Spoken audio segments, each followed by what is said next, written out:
Assalamualaikum warahmatullahi wabarakatuh. Nama saya Muhammad Alfandiana, saya dari Prodi Ekonomi Syariah, Sekolah Tinggi Agama Islam Negeri Bengkalis. Pada kesempatan ini saya akan menjelaskan suatu materi dari judul yang telah diberikan oleh dosen sebagai eh, ujian tengah semester. Dan judul yang akan saya bahas kali ini adalah pelatihan dan pengembangan. Baiklah, pada kesempatan ini kita akan mulai dari pembahasan latar belakang. Salah satu fungsi manajemen sumber daya manusia adalah training and development. Artinya bahwa untuk mendapatkan tenaga kerja pendidikan yang bersumber daya manusia yang baik dan tepat, sangat perlu pelatihan dan pengembangan. Hal ini terjadi karena adanya upaya untuk mempersiapkan para tenaga kerja pendidikan untuk menghadapi tugas pekerjaan yang akan mereka hadapi. Dengan melalui pelatihan ini, tenaga kerja akan mampu mengerjakan, meningkatkan, serta mengembangkan pekerjaan yang akan mereka hadapi dan mereka jumpai. Dalam kaitannya dengan tema ini, pemakalah mencoba untuk menyajikan poin-poin penting yang ada kaitannya dengan pelatihan dari pengembangan sebagai berikut. Adanya pengertian, tujuan, jenis-jenisnya, tahapan, teknik, dan kelemahan.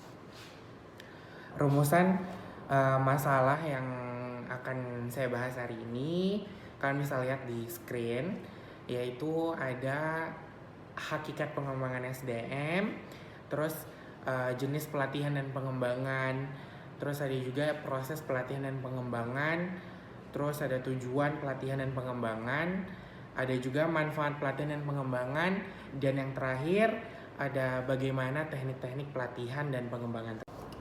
Oke, yang pertama kita akan membahas hakikat sumber daya manusia. Pengertian sumber daya manusia ada dua macam. Yang pertama, derajat kualitas usaha yang ditampilkan seseorang yang terlibat dalam proses produksi untuk menghasilkan barang atau jasa. Menurut saya pribadi, pengertian ini sebenarnya lebih mengarahkan orang-orang atau seseorang untuk meningkatkan kualitas mereka dalam menghadapi suatu usaha, suatu pekerjaan, suatu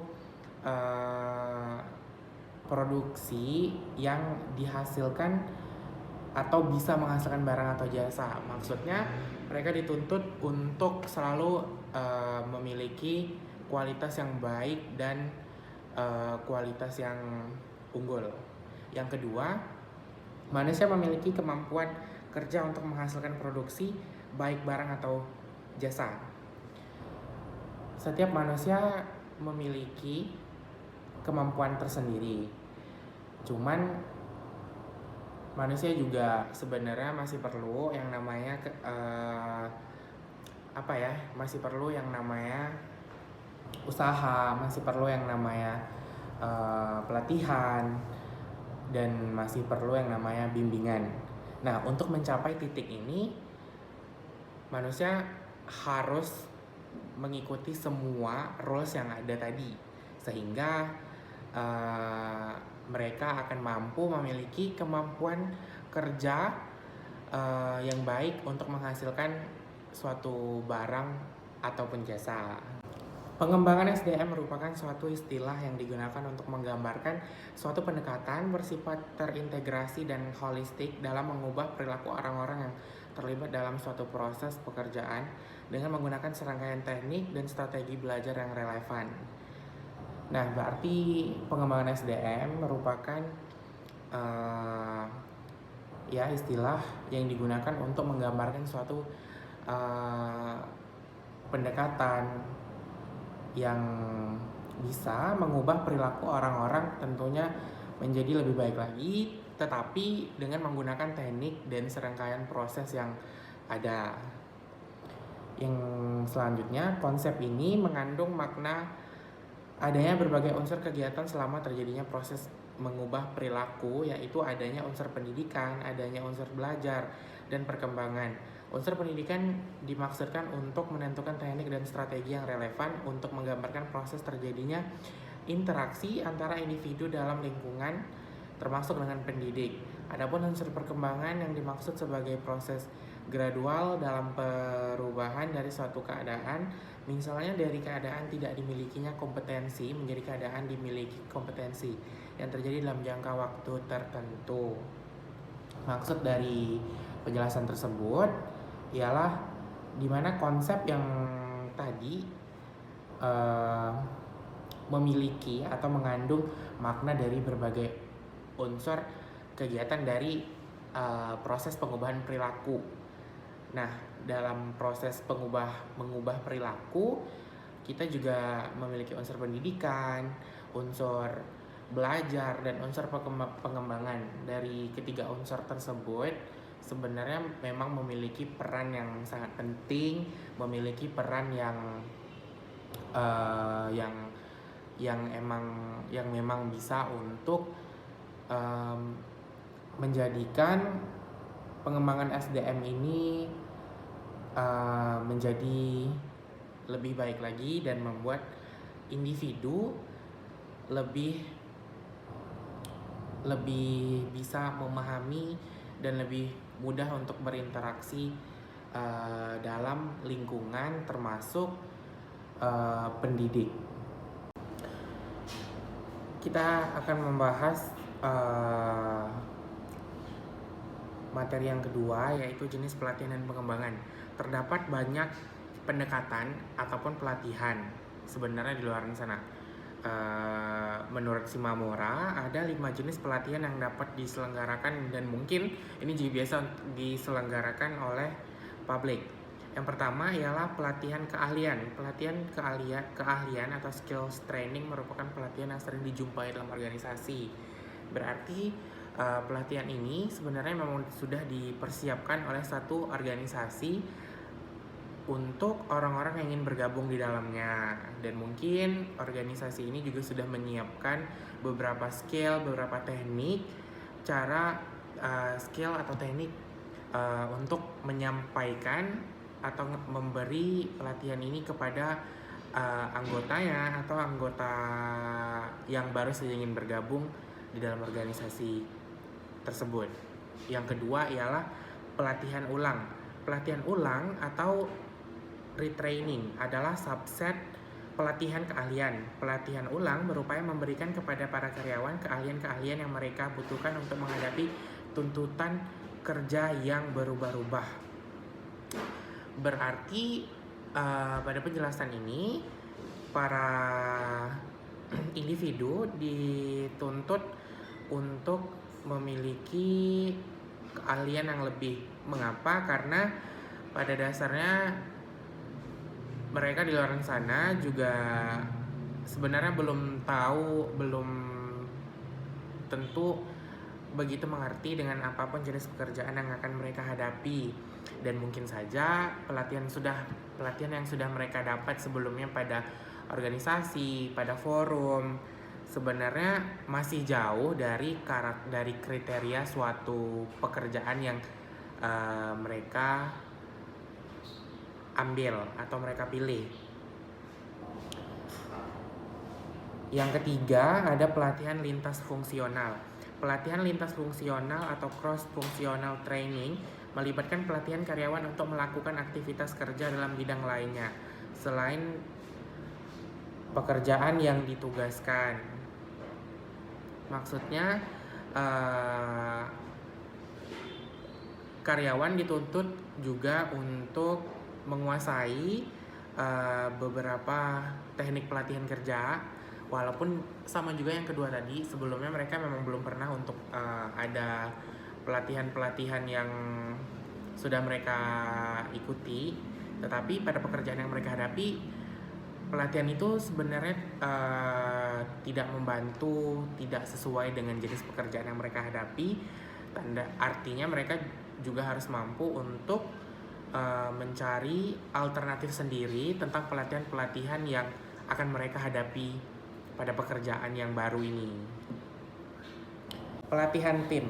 pelatihan tim merupakan bekerja sama terdiri dari sekelompok individu untuk menyelesaikan pekerjaan demi tujuan bersama dalam sebuah tim kerja, di mana mereka sudah dituntut untuk melakukan pekerjaan harus bersama-sama dalam satu tim, di mana mereka harus menggunakan teknik pelatihan yang betul-betul harus sama satu sama lain, di mana mereka punya tujuan yang sama dalam suatu pekerjaan tersebut. Teknik pelatihan selanjutnya ada pelatihan kreativitas. Pelatihan kreativitas atau kreativitas training berlandaskan pada asumsi bahwa kreativitas dapat dipelajari. Artinya mereka harus memiliki kreativitas tersendiri dalam menghadapi pekerjaan yang akan mereka hadapi. Mungkin pelatihan kreativitas ini tidak ada semacam pelatihan yang emang dibimbing atau dibina oleh suatu forum, suatu organisasi seperti yang sebelum-sebelumnya. Tetapi pada pelatihan ini mereka dituntut untuk melakukan pekerjaan sesuai dengan kreativitas mereka sendiri. Materi yang selanjutnya adalah proses pelatihan dan pengembangan. Menurut Safri, setelah tahap analisis kebutuhan dilakukan, maka harus melakukan beberapa tahapan berikutnya. Yang pertama ada penilaian kebutuhan pelatihan. Nah, dalam poin ini memiliki 3 poin lagi. Yang pertama ada penilaian kebutuhan perusahaan, penilaian kebutuhan tugas, dan penilaian kebutuhan karyawan. Yang kedua ada perumusan tujuan pelatihan. Perumusan tujuan pelatihan harus ada keterkaitan antara input, output, outcome, dan impact dari pelatihan itu sendiri. Nah, dalam perumusan tujuan pelatihan ini terdapat 2 poin. Yang pertama ada prinsip-prinsip pelatihan. Nah, prinsip pelatihan ini juga memiliki beberapa macam kondimen. Yang pertama ada partisipasi. Partisipasi sangat diperlukan dalam melakukan rumusan atau melakukan rumusan tujuan pelatihan. Dari poin perumusan partisipasi dapat juga untuk membantu karyawan, membantu individu agar lebih bisa atau lebih mudah untuk menyelesaikan suatu pekerjaan. Yang kedua ada pendalaman. Pendalaman diperlukan karena bisa juga membantu untuk meningkatkan stabilitas kinerja dari individu atau satu perusahaan dan juga satu organisasi. Yang ketiga ada relevansi, yang keempat ada pengalihan, yang kelima ada umpan balik, yang keenam ada suasana nyaman, dan berikutnya ada memiliki kriteria. Nah, poin yang kedua ada merancang dan menyeleksi prosedur pelatihan. Pada poin ini juga terdapat beberapa poin lagi, yaitu ada pelatihan instruksi pekerjaan, perputaran pekerjaan, magang dan pelatihan, kuliah dan presentase, permainan peran dan permodelan, perilaku, studi kasus, simulasi, studi mandiri dan pembelajaran program, pelatihan laboratorium, dan pembelajaran aksi. Yang poin selanjutnya ada tujuan pelatihan dan pengembangan. Tujuan diselenggarakan pelatihan dan pengembangan kerja diarahkan untuk membekali, meningkatkan, dan mengembangkan kompetensi kerja guna meningkatkan kemampuan, produktivitas, dan kesejahteraan. Berarti dari tujuan pelatihan dan pengembangan ini memang mengkhususkan atau mengarahkan para kinerja suatu individu menjadi memang lebih baik lagi untuk suatu pekerjaan, di mana mereka membekali, meningkatkan, dan mengembangkan kompetensi kerja, di mana dari ketiga poin itu sangat bisa membantu untuk menaikkan kinerja dari suatu individu. Yang kelima ada manfaat pelatihan dan pengembangan.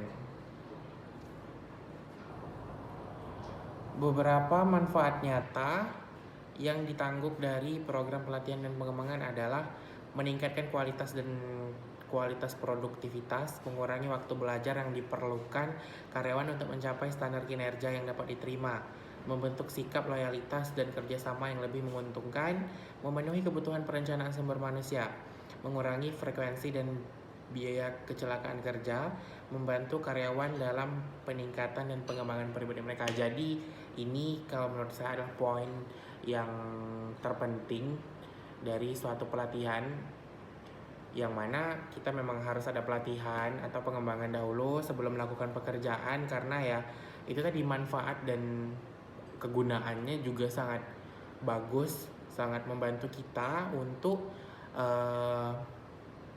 meningkatkan, mengembangkan kinerja yang kita punya, kinerja dari perusahaan yang akan kita hadapi, jenis pekerjaan yang kita hadapi. Dan ini memang sangat membantu untuk mereka atau kita yang ingin memulai melakukan pekerjaan. Selanjutnya ada teknik-teknik pelatihan dan pengembangan. Ada 2 kategori pokok program pelatihan dan pengembangan manajemen. Yang pertama ada metode praktis atau on the job training. Yang kedua ada teknik-teknik presentasi informasi dan metode-metode simulasi off the job training. Kalau dari kedua teknik ini sebenarnya ini adalah teknik yang memang sangat penting atau diperlukan dalam pelatihan dan pengembangan. Mengapa? Karena dari kedua kategori ini mereka sama-sama memiliki tujuan yang sebenarnya sama untuk satu tujuan yang sama untuk satu tujuan juga. Jadi mereka selalu mengarahkan mereka untuk selalu mengikuti atau mencari pelatihan yang sesuai dengan kebutuhan mereka. Seperti pada metode on the job training, mereka lebih dituntut untuk melakukan pekerjaan sesuai dengan yang sudah diarahkan sebelumnya. Jadi artinya mereka lebih mudah sih sebenarnya untuk menghadapi pekerjaan, ya kan? Cuman teknik off the job training sebenarnya juga perlu, dimana kita juga butuh yang namanya pengalaman atau pelatihan dari karakter kita sendiri, dimana nanti kedepannya jika ada pekerjaan yang sebelumnya kita belum melakukan training sama sekali atau pelatihan sama sekali, kita bisa untuk memudahkan kita dan membuat kita lebih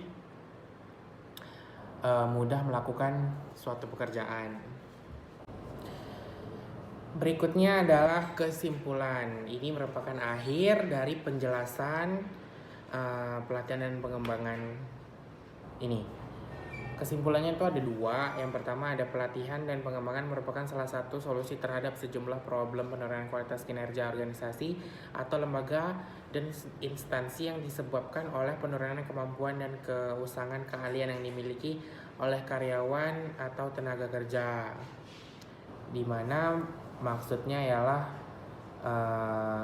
pelatihan dan pengembangan merupakan solusi sejumlah masalah penurunan kinerja atau kualitas kerja suatu organisasi atau juga lembaga atau instansi dan juga individu pribadi yang disebabkan oleh turunnya kemampuan yang ada pada diri kita atau pada suatu jenis pekerjaan yang kita hadapi, jenis problem yang kita hadapi.